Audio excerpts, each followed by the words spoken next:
Hello, and welcome to Recapping with Delora and Ashley. Please follow us on Instagram, Facebook, and Twitter at Recapping Podcast. Also, rate, review, and subscribe to our show on your favorite podcast platform. We're on all the things. We want to hear your thoughts on the movies and shows we review.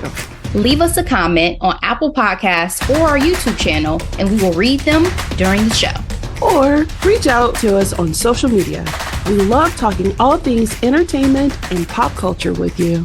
Thank you guys so much for listening. Thank you. Delora, we are back for another week, another episode. So I'm going to go ahead and start with election countdown because I just feel like it is so everywhere and so a part of my daily consumption more than pop culture right now, because we are 13 days from election day, which is crazy and scary. How are you feeling? Yeah, it's kind of crazy because it's also one of those things where November 5th is the last day to vote. Like right now, early voting is such a thing now that it's like, back in the day, you just waited for election day and call it a day. Early voting it's the bee's knees, okay? I will be early voting this weekend.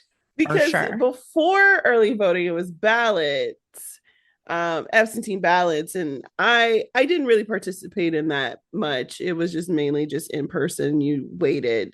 I've never had to wait as long as some of the lines like in the South, and I'm grateful for that.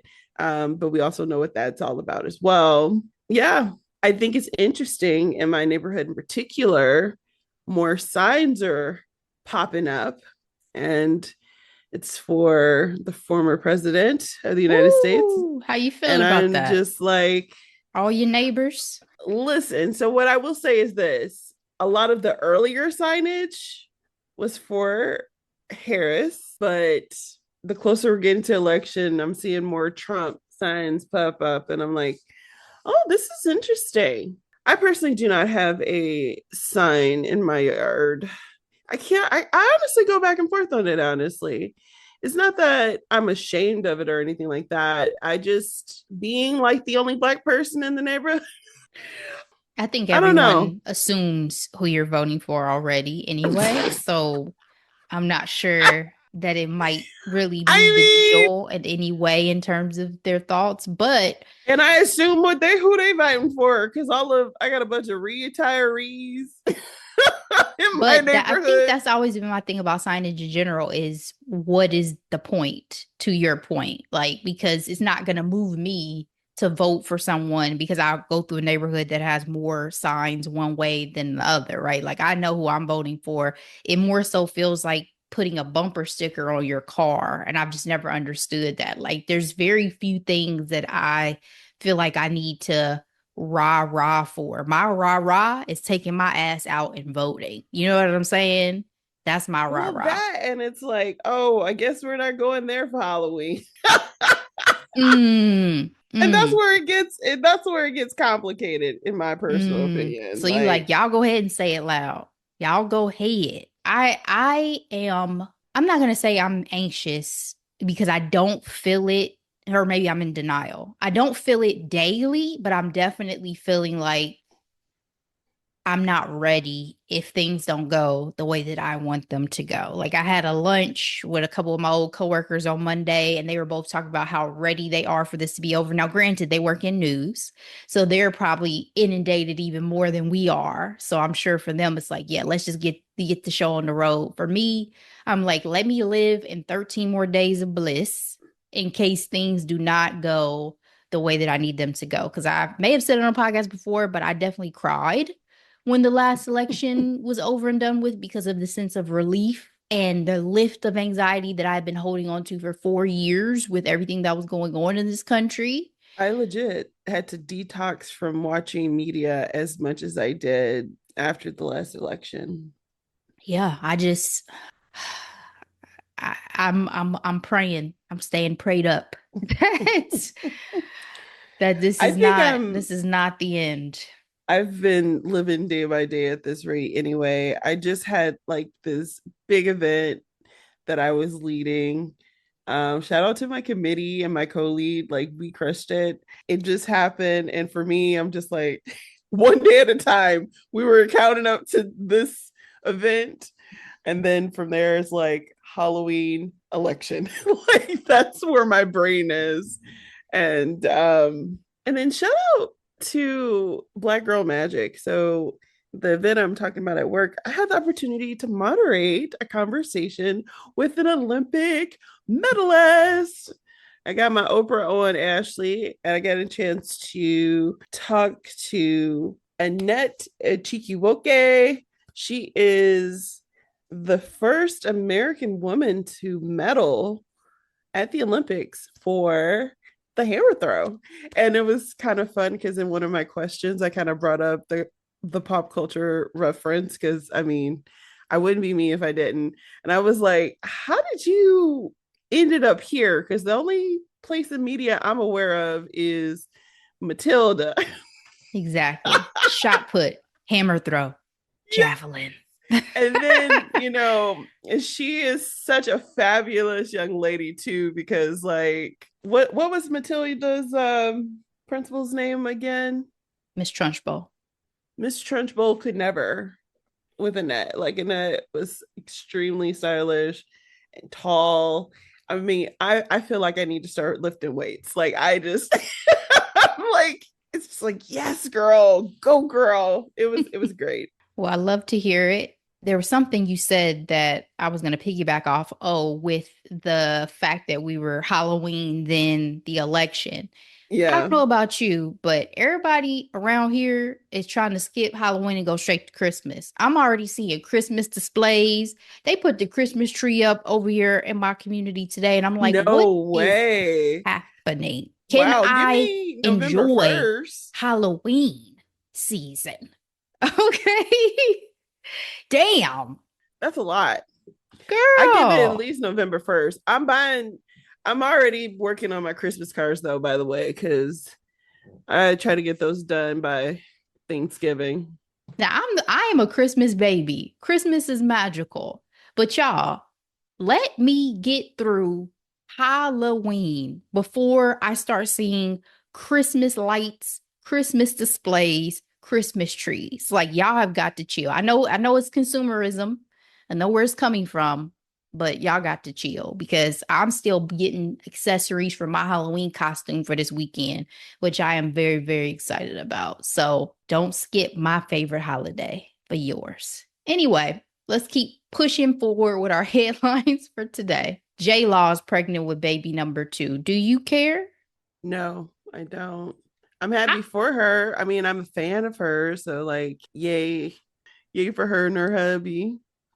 I say that not because we don't care about her as a human being, but because like No, career wise, she yeah, has been gone. Like she's she been has out of the been game. gone. She really has. I mean, she was on fire for catching fire for a while, and then she started producing or being in duds. So I think this is a prime time to get pregnant. I don't want to sound so cynical, but you know how it goes. Sometimes it's like, well, I mean, she was definitely everywhere there for a while and she was a long while topping the box office. And, it's not to with say that after Bradley she has the Cooper. babies, she won't, get back to her starring and all the things. But Emma Stone never had a fall off. And that's kind of her peer group. You think so? Because I was gonna ask, do you feel like Jennifer peaked too soon? But I think she was just right for Hollywood. Hollywood love a young ingenue, and Her, Emma Stone, and Brie Larson. mm-hmm, To me, they were all kind of in this era yeah, of like accolades, awards, fanfare. Now, Emma had a little bit of a difference for me, and the comedy for me was always her strong suit at first. And then she yes, switched to the drama, being like, okay, girl, let's get these awards. yes, But they were like, all in that little group. And I feel like Jennifer was like, I'm about to have some kids and like stay out the way for a little bit. Stop. She wasn't as not doing all her But TMI Emma's having babies interviews. too. That's what I'm saying. Emma never has had a fall off. That's why I brought her up. Yeah. And Bree went the superhero route. She's like, cut me my check. Now, Cut granted, me I my don't blame check. her because that subject matter, The Room, that movie was rough. It's like, I would rather be in space too, sis. Never Like, watched it. Never watched it. oh, depressing. Oh, I believe it. She was abducted, right? And was that's the whole Yes. premise. Yeah. Yep. Well, we're wishing J Law, because I was about to say J Lo. We're wishing Jennifer Lawrence. Sorry, guys, for those who don't even know what we're talking about, because I did use her nickname. Jennifer Lawrence, a very happy and healthy pregnancy. We'll see if she pops back into some starring roles after all is said and done. Moving on to Liam Payne. We talked about Liam last week, his untimely death. It was very fresh when we talked about it last week, and there's been more reactions, more information coming out since, including the fact that he had multiple drugs in his system, including pink cocaine, crack. His girlfriend has come out and said recently that he had left her a note with that he was planning to marry her within a year. We've gotten reactions from members of One Direction. Zayn has postponed the start of his tour. Just a lot going on with news about Liam. How have you felt about the additional updates we've gotten since his passing in Argentina? It's just really sad and tragic. I haven't been following them tough, but hearing about the substance abuse, and I think they were saying like his sister was posting videos on her social media pretty much highlighting that he was dealing with, depression or and hitting his rock bottom. It's just really sad um to hear. And all the tributes are still being poured out, and ultimately I hope his family, friends, and fans are able to find some relief, and he can rest in peace. Yeah, I saw his dad went and had to be kind of shielded to be able to go to the scene, and his sister saying, I wish I could have saved him, which I have a brother that was stab. Like that was a lot. There's been some distasteful things that have come up too that have, been sad to see, like them trying to like blame his ex for his death and a bunch of other things. Like obviously there were some substance abuse problems, and that's always tragic. We've talked about this with some great musicians in the past, right? Even of our era, like Yeah. drugs literally took down the big three of our era: Prince, Whitney, Michael. Like I hate drugs. I wish there was some way to get rid of them all. I know there's not, but I was not a big enough fan or like knew enough to even realize this was anything that was going on in his life or any of their lives. So Yeah. definitely sad to hear more detail and hear about the struggles. And to your point, I hope that they're able to find peace because, I mean, as I said, it's such an untimely and unfortunate way for him to have passed away. So, Yeah. Crazy. yep. All right, let's move on to our two hot topics. First one, still discussing, music to a certain extent with the Rock and Roll Hall of Fame induction that happened. And the main thing I really wanted to talk about was Zendaya because, honey, when she came across my timeline in that Bob Mackie dress, I said, Zendaya, you better shut it down. Okay. I knew she was gonna rock Bob Mackie when they said that she was introducing Cher. I was like, of course she is, because nobody's body is doing it like you know what I mean? Like that. Cher is a baddie. Cher, looking at those videos from back in the day, and mind you, she was super young too when it was the Sonny and Cher show. Mm-hmm.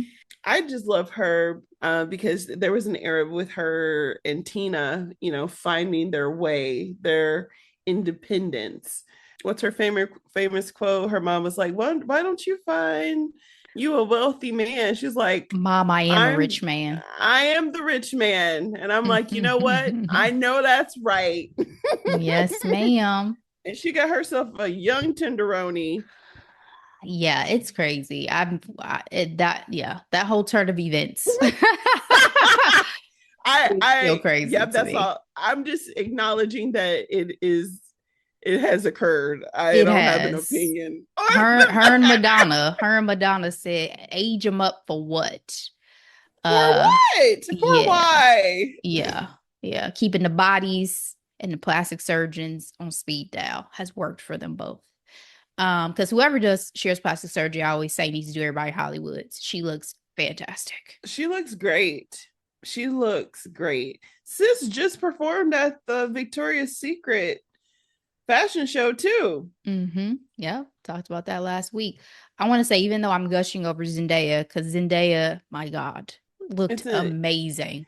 it's Uh, it's unreal. Dua Lipa also honored Cher, came out looking fantastic. Her abs were wonderful. I was like, yes, sis, show them off. And then we had Tiana Taylor, who came out and honored Dionne Warwick as well. And this is in advance of the That was biopic perfect. that she's Mm-hmm. going to be starring in as Dionne Warwick. Julia Roberts also came out for the Dave Matthews tribute. And I was like, I didn't even know Julia Roberts, would arrive at things like this anymore. I Why not? don't Why know. not? Julia has not been that person for a long time for me in Hollywood. Like she'll pop out, like she's getting to be one of those, I'll pop out if I have to, but I'd rather be home with my family, and there's Yes. nothing wrong with that. But I guess she had time. Dr. Dre and Method Man did the honors for Mary J. Blige, Yes. as did Lucky Day and LMA. We had Common, De La Soul, Queen Latifah, and Busta Rhymes honor A Tribe Called Quest. Dave Chappelle also took the mic for that. So, I mean, it was a festive event overall. And I know Cher mentioned that it's taken her a long time to get inducted into the Rock and Roll Hall of Fame. At one point, she said she didn't want to. They have to pay her $1 million. But then she changed her tune. And so she got inducted, as well as Mary, as well as the Dave Matthews Band, as well as Foreigner, Peter Frampton, Kool and the Gang, Ozzy Osbourne, A Tribe Called Quest. And the Music Excellence Awards went to Jimmy Buffett, MC5, Dionne Warwick, Norman Whitfield, Alexis Corner, John Mayall, and Big Mama Thornton received the Musical Influence Award. So it was in Cleveland, and if you caught it, you caught it. Are you going to go back and watch the actual ceremony, or did you watch the ceremony? I did not. I followed everything that you mentioned. So all the red carpet coverage and identified everyone who came out for the various acts. But am I going to watch it? I probably won't. Not to say that it's not a good show. I really am happy for everyone who's inducted, but I don't know who it's going to take for me to be like, yes, let me sit down, watch this induction. It was a Um, 5.5 hour ceremony, too. So, I'm damn. happy. I feel like I've been happy with the list as of late. Like we've had hiccups in the past, right? Of like certain people not getting their appropriate due. I'm happy. I'm glad Mary J. Like absolutely. Yeah, it was a good crop. All right, let's move on to our last hot topic, which really we just haven't done this in a little bit, which is to talk about upcoming projects that we're excited about in terms of TV and film landscape. It's Q4. We're rounding out towards the end of the year. What is your top tier projects you've been hearing about that you're looking forward to seeing come to the screen, big or small? That's a great question. Honestly, the biggest would be Wicked. And the close second would be Gladiator 2. I am surprised that I said Gladiator 2 because I actually did not enjoy the first one. I am Girl, that such ish was a intense. I am such a Braveheart fan that I felt like Gladiator was a knockoff of what was done for that. Hmm. Like the ending was so much like the ending of Braveheart. Spoiler alert for anybody who's not seen it. like him seeing his wife in the distance right when he was about to die and everything like that. I'm like, it's too much of the same. No, thank you. So yeah, I had my opinions on that. But this one, where we got the Denzel Washington in Rome stirring up mayhem, I am seated. Okay. I am seated. And people are saying that this could be an Oscar Yeah. run for him. And I am here for it. Drops November 22nd. Are you going to see it in theaters? Probably. I don't see why not. They're trying to do a Barbenheimer the Barbie Oppenheimer thing with Wicked because it's coming out the same weekend. With Wicked is very interesting because this press run hasn't been great. It could have been better, like in terms of a lot of the personal relationship situations. I think has hindered some of the momentum. Especially, I'm speaking to the Ariana Grande situation and her SpongeBob SquarePants love. Um, You made him sound so crazy. he was SpongeBob on He Broadway, was, but so you made him no sound shade. crazy. So, um, and then you got Cynthia Erivo upset at people making changes to the poster. I'm like, sis, it wasn't even. I didn't think it was that deep because they were matching it to the Broadway poster, but she said that she felt like she was being erased. And I'm like, oh, okay. Um, Yeah. I can't, I'm trying to think of something that's like comparable, like when a celebrity overreacts on something that's like not that big of a deal, but they end up looking ridiculous in the process. It's what my Hmm. therapist would probably call petty, but you just never know. Because, people put their blood, sweat, and tears into these They do. projects. And I know she did. She actually Yeah. talked about it. So yeah. So I get it when you have, especially they are artistes, they are artistes. So I get it. But yeah, it was not when I first heard her talk about it, I thought they did something crazy. And then I actually saw the manipulations and I was like, oh, okay. Well, I guess maybe you just, hey, everybody's entitled to their feelings. That's the facts. Them's the facts. So but it hasn't dissuaded me from being actually still excited about the movie. I talked about this before, though, even with the Ariana Grande and the SpongeBob man situation, that I felt like her personal life drama was starting to overshadow the promo for the movie. And, maybe it'll get ramped up here a little bit as we hit November. But I feel like the strength of the project in and of itself, maybe they don't feel like it needs a big push, but it's easy to get forgotten and lost in the shuffle of so many other things going on in life that I do hope they do a bigger push for it like a couple weeks before. But Ashley, I just saw a commercial, a Target commercial, all in pink and green for Wicked. So I think the promotion is there. You know what I mean? I'm just curious on I haven't been seeing it.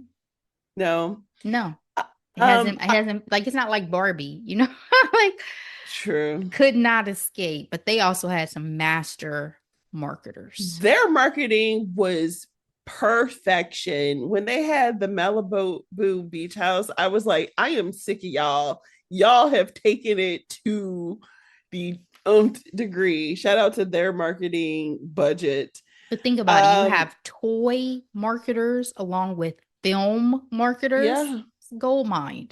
gold mine. I'm also interested in the piano lesson starring Denzel and Pauletta's son, John David, Samuel Jackson, and Danielle Deadwire. Like, I have no idea what this movie is about. It is an August Wilson's writing, so it should be interesting. I have to be honest, John David being in it makes me doubt it's going to be good because his projects outside of Ballers, in my opinion, have sucked. Oh, not all of them. I Name think one that he's didn't I think suck. he's trying to find his way. Name another project besides Ballers of his that you enjoyed. All right. The Black Klansman. I thought that was entertaining. Okay. Um, he was in Inception? No No, way. no. He was. He might have had a small role, but that doesn't count. With I, Leo Inception? yeah, Huh. I'm looking at his IMDb right here. Yeah, he must have been an extra. Yeah, that's all I got. I know Okay. Amsterdam is, but it's not like I'm going watching everything that he's done. Like, you know what I mean? So I'm just giving my two for cents me, from what for I've seen me, of his project choices. He ain't been hitting, but I'm a hope for you that it's good since you're looking forward to it. I mean, you got Samuel L. and Danielle up in there too. I'm like, there got to be some good something going on.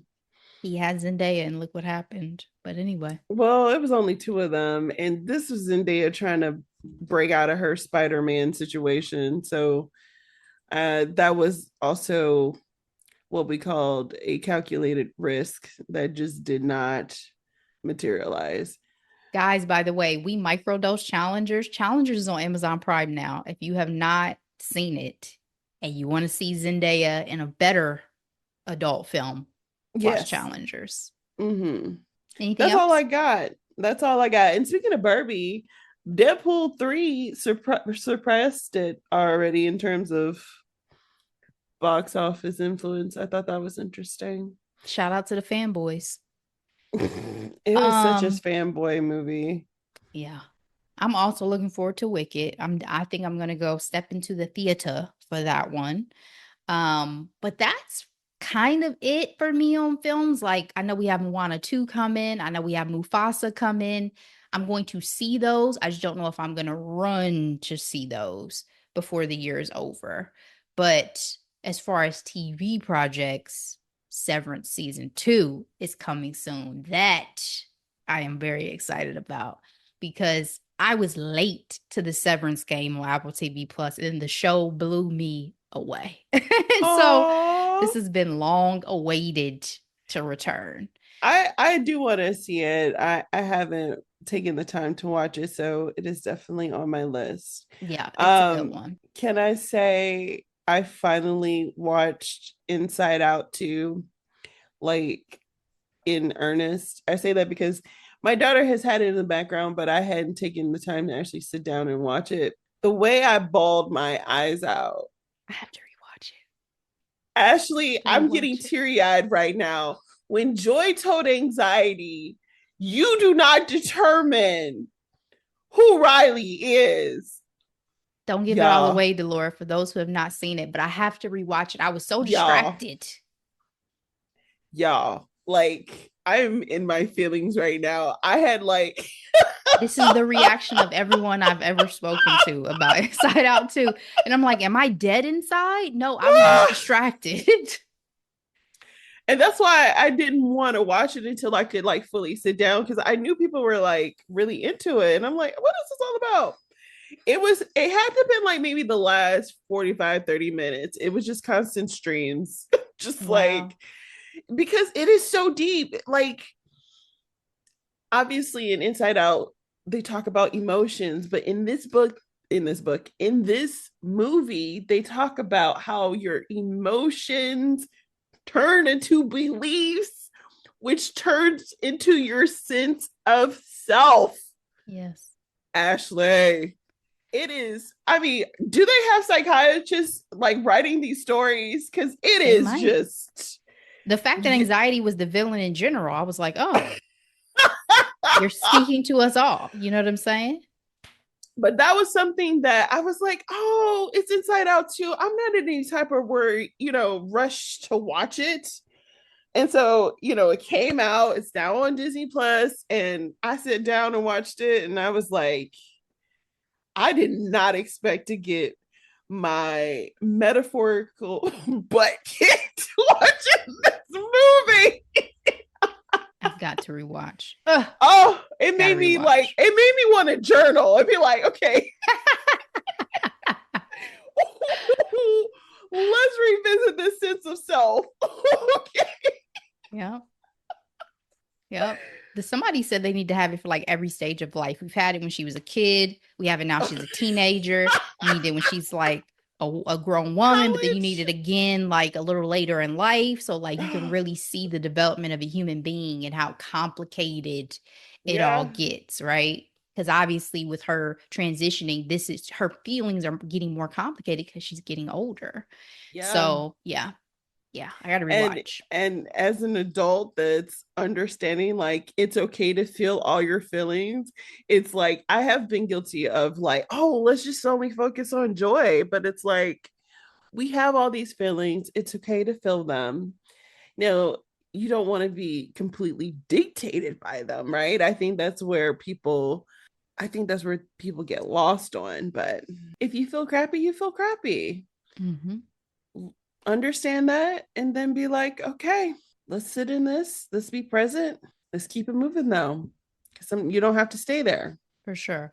Couple more from me for series. The Diplomat season 2 is about to drop at the end of October. I had told y'all before that I had not been feeling season 1. I've rewatched season 1 now multiple times. I'm ready. Shout out to my girl Carrie. She Beef. just had her CBS Sunday morning package this Sunday. It was really good. Always love her. The Felicity podcast just wrapped and I was very sad to see it go. I really enjoyed that podcast. If y'all have not listened.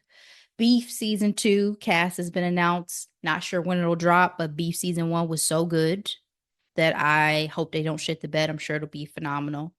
And then I have no idea when this drops, but I was so excited. The Count of Monte Cristo is getting a series. Oh, I love that story in that movie. I loved that movie. Loved. So the fact that we're getting a series, yes, chef. Well, if I am that's the ready. case, I thought we were picking up projects that actually had dates. I can Doesn't get have to be. Oh, okay. Well, this one came out this week. Papa's House came out. My favorite Wayne's. It is a CBS show. So I think their stuff is like on Paramount, but my favorite Wayans and his son, his twin in the show together. I am here for it. I watched the first episode. It was cute.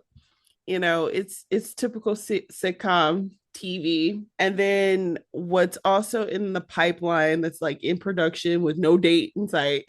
People we meet on vacation. That is one of my favorite rom-com books is written by Emily Henry. It is currently in production as we speak, and it's gonna be amazing. It's gonna be great, and I cannot wait for it to come out.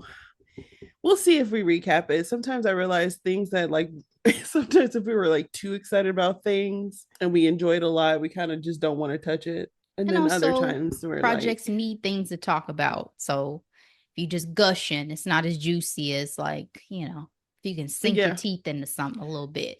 It So makes me think about that one balance. episode I did. What was it with it was the fictional taken from real life story about that older lady and that young man. What was the name of that movie? Julianne Moore. Oh, yeah. May, December. May, December. That was a fascinating conversation because that movie was whew, Yeah. From the whew. pages of Mary Kay Letourneau's diary. Craziness. Yeah. But guys, feel free to share your list of upcoming projects you've heard about that you're excited about as well. We love to hear and get suggestions. We try to watch a little bit of everything on this podcast. So share them out. We look forward to it. All right, Delora, that's all we got for this week for headlines and hot topics. What are we recapping for Tuesday? Y'all, it's the end of spooky season. We are coming with the second half of our recap of Interview with the Vampire, the AMC series, season 1. So we're going to be talking about episodes 4 through 7. I was telling Delora before we started that I had left the last 30 minutes of the last episode to watch before we started recording. And now I'm just so ready to watch season 2. So may have to break down because this season was just so good. It's a really good show, y'all. Yeah.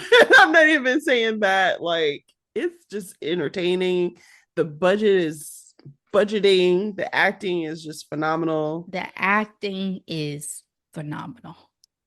For sure.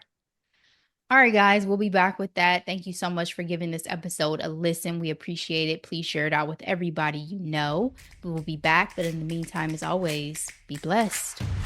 Bye.